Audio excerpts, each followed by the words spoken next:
Good evening student, welcome to Oxford Malwa academy. आज हम class 11 subject account chapter 6 में theoretical matter में अगला मैटर आज हम पढ़ेंगे परचेज बुक और सेल्स बुक के बारे में। परचेज बुक और सेल्स बुक के बारे में जैसे कि हमने शुरुआत में जो सब्सिडरी बुक है उसका टाइप्स के बारे में पढ़ा था कि इसके अंदर कौन कौन सी जो टाइप्स की बुक होती है। सेल्स बुक होती है, कैश बुक होती है, परचेज बुक होती है, सेल्स बुक होती है, परचेज रिटर्न बुक होती है, सेल्स रिटर्न बुक होती है, जर्नल बुक होती है, प्रॉपर जर्नल होता है। तो इस प्रकार से ये बुक्स जो सब्सिडी बुक के अंदर होती है ना। Meaning of purchase book, purchase book का मीनिंग समझेंगे, है ना। The subsidy book which recorded credit purchase of goods meant for resale is called purchase book. मतलब परचेज बुक के अंदर उधार खरीदे गए माल का लेखा होता है। ठीक है, जो माल उधार खरीदा गया है सेल्स करने के उद्देश्य से, रीसेल करने के उद्देश्य से, रीसेल करने के उद्देश्य से यदि किसी बिजनेसमैन ने कोई माल उधार परचेज किया है तो ऐसे माल का लेखा परचेज बुक के अंदर किया जाता है। जैसे कि कोई व्यापारी है जो कि क्लॉथ की शॉप है उसके पास, तो वो क्या करेगा, अपने जो होलसेलर है उससे क्या करेगा, माल क्रेडिट परचेज कर लेगा, है ना। क्रेडिट परचेज करने के बाद वो क्या करेगा, उसको सेल करेगा। तो सेल करने के उद्देश्य से यदि वो अपने होलसेलर से या प्रोड्यूसर से माल क्रेडिट परचेज करता है तो उस बुक को उस ट्रांजेक्शन को जिस बुक के अंदर रखा जाता है उसको परचेज बुक कहा जाता है। ठीक है। The subsidy book which recorded credit purchase of goods meant for resale is called purchase book। मतलब इस सहायक पुस्तक में जो परचेज बुक है इसके अंदर उधार खरीदे गए माल का लेखा किया जाता है। और कौन सा उधार खरीदा गया माल है, जो उसको रीसेल के उद्देश्य से जो माल क्रेडिट परचेज किया है उस माल का लेखा इसके अंदर किया जाता है। नेक्स्ट है मीनिंग सेल्स बुक। इसका अर्थ क्या है, सेल्स बुक किसे कहा जाता है, the goods are sold on credit और recorded in a subsidy book called sales book. मतलब जिस बुक में उधार बेचे गए माल का लेखा किया जाता है, उधार बेचे गए माल का लेखा किया जाता है उसको सेल्स बुक कहा जाता है। ठीक है, जिस बुक के अंदर उधार खरीदे गए गुड्स को रिकॉर्ड करके रखा जाता है उस बुक को परचेज बुक कहते हैं, और जिस बुक के अंदर उधार बेचे गए माल का लेखा किया जाता है उसको सेल्स बुक कहा जाता है। ठीक है। अब इसमें कुछ बातें ध्यान में, जब हम सेल्स बुक और परचेज बुक के प्रैक्टिकल करेंगे तो ये जो है एक तरह से ध्यान रखने योग्य बातें भी है। ये पॉइंट ऐसे हैं जो आपको परचेज बुक और सेल्स बुक आप प्रिपेयर जब करेंगे तो इनको आपको ध्यान में रखना पड़ेगा। ठीक है। और एक थ्योरी के रूप में भी ये क्वेश्चन बन सकता है। कैसा question, the transaction which are not recorded in purchase book, the transactions which are not recorded in purchase book, है ना। ये वो ट्रांजेक्शन है जिनको परचेज बुक के अंदर रिकॉर्ड करके नहीं रखा जाता। ऐसे कौन कौन से व्यवहार होते हैं जिन्हें परचेज बुक में नहीं लिखा जाता है, परचेज बुक के अंदर रिकॉर्ड करके नहीं रखा जाता। पहली चीज मैंने आपको बताई थी इसके मीनिंग में कि परचेज बुक में कैसे ट्रांजेक्शन को लिखा जाता है, उधार खरीदे गए ट्रांजेक्शन को ही परचेज बुक में लिखा जाता है। उधार खरीदे जो माल परचेज किया है, क्रेडिट परचेज किया है, उस माल का लेखा जो है कि परचेज बुक के अंदर किया जाता है। तो ऐसे कौन कौन से ट्रांजेक्शन है जिनको परचेज बुक के अंदर नहीं लिखा जाता है, देखना। कैश परचेज, परचेज दो प्रकार से होती है, एक तो कैश परचेज होती है और एक क्रेडिट परचेज होती है। तो जो कैश परचेज होगी उसका लेखा परचेज बुक में नहीं किया जाएगा। ठीक है, क्योंकि वो कैश परचेज है तो उसका लेखा कहां हो जाएगा, कैश बुक में हो जाएगा। ठीक है, उसका लेखा कहां हो जाएगा, कैश बुक में हो जाएगा। नेक्स्ट है goods received on consignment, goods received on consignment. ठीक है, जब किसी व्यापारी को, किसी ट्रेडर्स को, बिजनेसमैन को माल गुड्स कंसाइनमेंट पर यदि मिला है, कंसाइनमेंट पर यदि मिला है तो उस माल का भी लेखा परचेज बुक के अंदर नहीं होता है।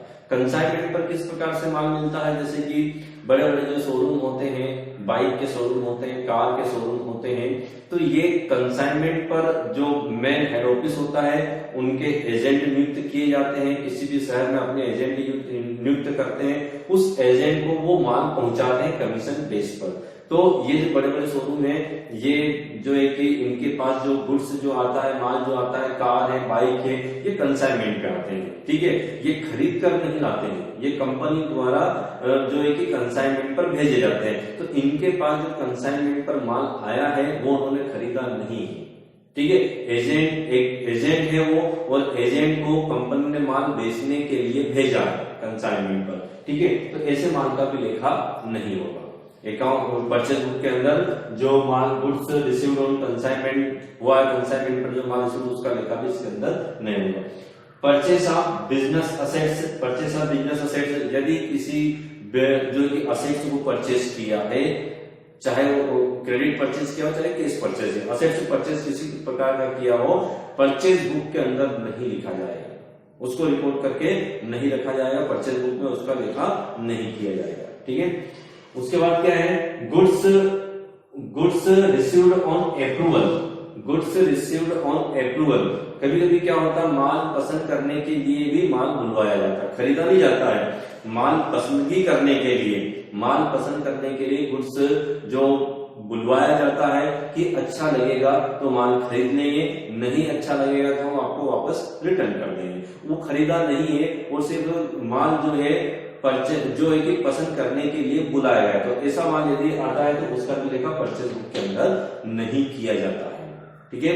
उसके बाद है goods order for purchase, goods order for purchase, goods order यदि खरीदने के लिए ऑर्डर दिया है, अभी खरीदा नहीं है, सिर्फ परचेज क्रेडिट परचेज करने के लिए, उधार माल खरीदने के लिए जो रिटेलर होते हैं या सॉरी जो होलसेलर होते हैं या प्रोड्यूसर होते हैं, उनको ऑर्डर दिया है माल खरीदने के लिए, आदेश दिया है, ऑर्डर दिया है, अभी खरीदा नहीं सिर्फ ऑर्डर दिया है, तो ऐसे माल का भी लेखा परचेज बुक के अंदर नहीं होगा। तो ये आप ध्यान रखना, कैश परचेज का लेखा, नगद माल यदि खरीदा है उसका लेखा परचेज बुक में नहीं होगा। गुड्स रिसीव्ड ऑन कंसाइनमेंट, प्रेषण पर प्राप्त माल का लेखा के परचेज बुक में नहीं होगा। Purchase of business assets, business assets यदि असेट्स को परचेज की उसका लेखा भी नहीं होगा, है ना। गुड्स रिसीव्ड ऑन अप्रूवल, यदि पसंद करने के लिए माल लाया गया है, प्राप्त हुआ है, तो उसका लेखा भी परचेज बुक के अंदर नहीं होगा, है ना। गुड्स ऑर्डर फॉर परचेज, मतलब आदेश यदि दिया है तो उसका लेखा भी परचेज बुक के अंदर नहीं होगा, है ना। उसके बाद आते हैं सेल्स बुक में, the transaction which are not recorded in sales book. ऐसे कौन कौन से ट्रांजेक्शन है जो सेल्स बुक के अंदर रिकॉर्ड नहीं रखे जाते हैं, सेल्स बुक में उनको नहीं लिखा जाता है। कैश सेल्स, यदि नगद माल बेचा है, हमने मीनिंग में पढ़ा है कि सेल्स बुक में क्रेडिट सेल्स को ही लिखा जाता है, उधार माल यदि बेचा है, क्रेडिट यदि सेल्स किया है उसको ही रिकॉर्ड करके रखा जाता है। यदि कैश सेल्स किया है तो उसको फिर सेल्स बुक में नहीं लिखेंगे, वो कहां जाएगा, कैश बुक में जाएगा, ठीक है। उसके बाद गुड्स सेंट ऑन कंसाइनमेंट, यदि माल, है ना, और जो प्रोड्यूसर है या होलसेलर है उसने अपने एजेंट को बेचने के उद्देश्य से भेजा है, सेंड किया है, कंसाइनमेंट पर माल सेंड किया, प्रेषण पर माल सेंड किया है। अब जब किसी एजेंट को माल भेजा जाता है बेचने के लिए तो उसको सेल्स नहीं माना जाता है, ठीक है। यदि किसी ग्राहक को बेच दिया जाता है तो उसे सेल्स माना जाता है, क्योंकि अभी एजेंट को माल बेचने के लिए, सोल्ड करने के लिए भेजा गया है, तो ऐसे माल को सेल्स नहीं माना जाता है, तो उसका लेखा सेल्स बुक में नहीं किया जाता है। सेल ऑफ असेट्स, यदि असेट्स सोल्ड किए, बेचिए, तो उसका लेखा भी सेल्स बुक के अंदर नहीं किया जाएगा, ठीक है।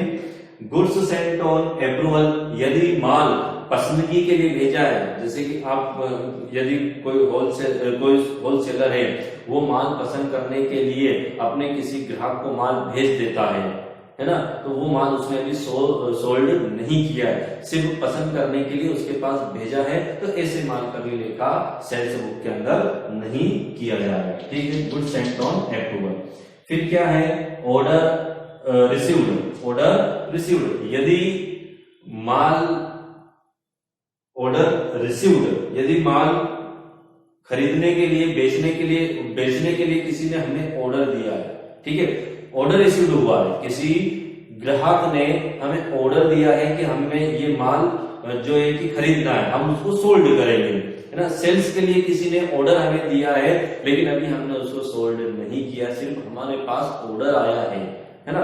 क्योंकि एक ग्राहक ने हमारे पास ऑर्डर दिया है, वो माल परचेस करना, ग्राहक माल परचेस करना चाहता है, हम उसको माल सोल्ड करना चाहते हैं। उसने सिर्फ जो कस्टमर है उसने सिर्फ एक आदेश दिया है ना, माल खरीदने के लिए, और हम बेचेंगे उसको, अभी सोल्ड हमने नहीं किया है। तो जब ऑर्डर रिसीव्ड होता है तो उसका निकाल सेल्स बुक के अंदर नहीं किया जाता है। ठीक है, इन पॉइंट्स के डिटेल आपको बुक के अंदर मिल जाएंगे अच्छे से। इनके जो ये नॉन रिकॉर्डेड ट्रांजेक्शन है, इनको आपको अच्छे से लर्न करना है, डिटेल सही, और ये दोनों के मीनिंग आपको अच्छे से लर्न करना है। ठीक है, ओके, थैंक यू।